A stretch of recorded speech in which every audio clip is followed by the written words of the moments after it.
Hi అండి. ఈరోజైతే potato fry ఎలా చేయాలో తెలుసుకుందాం. రెగ్యులర్గా చేసే విధంగా కాకుండా ఒక సీక్రెట్ ఐటెం యాడ్ చేసి ఎలా చేయాలో చెప్తాను. వీడియో స్కిప్ చేయకుండా ఎండ్ వరకు చూడండి.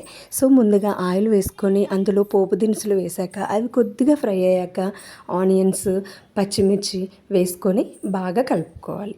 ఇలా కలుపుతూ కొంచెం కలర్ చేంజ్ అవ్వగానే అందులో మనం చిన్న చిన్న పీసులుగా కట్ చేసుకున్న పొటాటో ముక్కలు వేసుకోవాలి.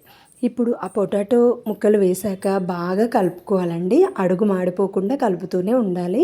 అలా కొద్దిగా ఫ్రై అయ్యాక కొంచెం కలర్ చేంజ్ అయ్యాక ఇప్పుడు మనం అందులో రుచికి సరిపడినంత ఉప్పు వేసుకోవాలండి. ఉప్పు వేశాక పసుపు, అలాగే మన టేస్ట్కి సరిపడా కారం, అలాగే అల్లం వెల్లుల్లి పేస్ట్ కూడా వేసుకొని బాగా కలుపుకోవాలి. ఇప్పుడు మనం సీక్రెట్ పౌడర్ అన్నాను కదండి, అది సాంబార్ పౌడర్ అండి. సాంబార్ పౌడర్ యాడ్ చేయడం వల్ల టేస్ట్ సూపర్గా ఉంటుందండి. ఒకసారి ట్రై చేసి చూడండి. మీకు ఎలా వచ్చిందో కామెంట్ చేయండి. Thank you for watching.